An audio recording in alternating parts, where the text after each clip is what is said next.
Europe 1. Le grand direct des médias, Guillaume Janton. Et c'est l'heure du décryptage média de notre spécialiste Caroline Bonacossa. Bonjour Caroline. Bonjour Guillaume, bonjour Anissa. Et Bonjour. ce matin, gros plan sur la fiction de France 3. C'est l'heure des bilans de saison. Et sur France 3, la fiction a dépassé ses objectifs avec des scores jamais égalés depuis 10 ans dans un paysage audiovisuel en berne. Mais oui, la chaîne France 3 a une part d'audience en moyenne de 9%.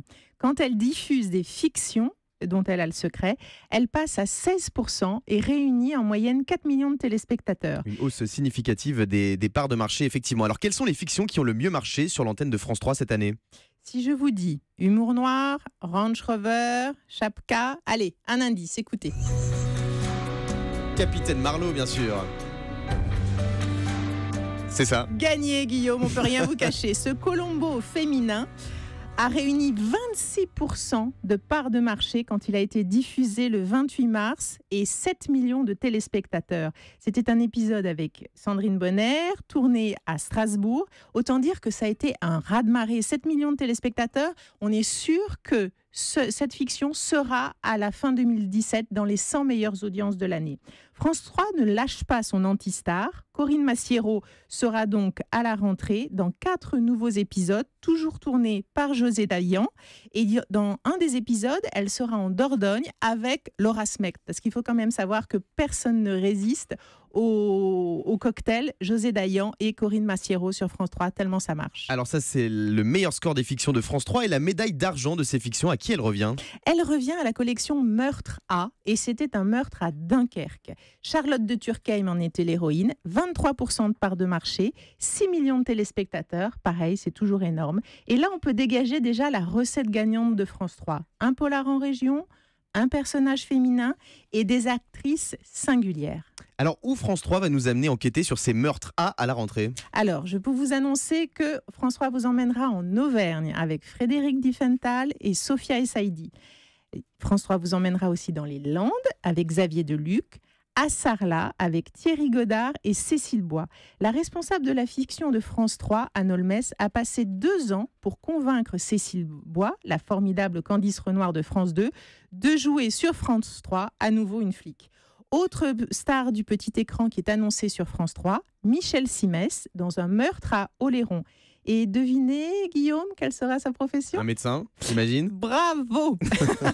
Et maintenant, si je vous dis une actrice ange gardien. Mimi Mati ? Oui.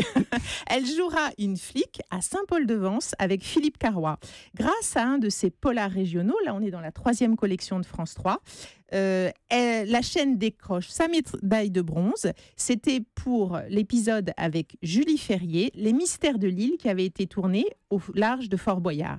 Alors Caroline, une question, est-ce que c'est important pour France 3 que ces polars se déroulent en région ? Est-ce que ça renforce le côté proximité avec les téléspectateurs ? Complètement, la proximité avec les téléspectateurs et du coup aussi, je pense, une capacité à mettre en valeur le patrimoine et de belles images et nos régions. Et les téléspectateurs plébiscitent, c'est évident. Et les téléspectateurs les plébiscitent avec de jolis scores d'audience pour France 3, avec ces polars régionaux dont vous nous parliez à l'instant. Alors qui retrouvera-t-on dans ces polars ?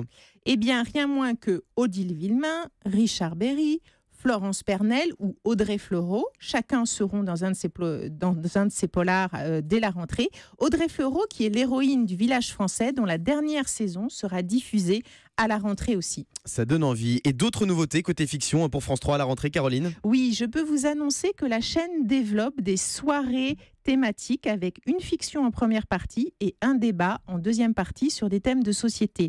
La chaîne avait déjà testé ce format cette année avec la fiction Manon pour toujours, dans laquelle jouait Julie Gaillet. C'était une histoire bouleversante d'une jeune fille harcelée sur les réseaux sociaux et qui s'était suicidée, adaptée d'une histoire vraie. Et là, France 3 a acquis les droits de La Consolation, le roman qu'a écrit Flavie Flamand, dans lequel elle raconte son viol adolescente par un grand photographe. Et cela donnera lieu à une soirée débat. Il y en aura 3 autres annoncées aussi.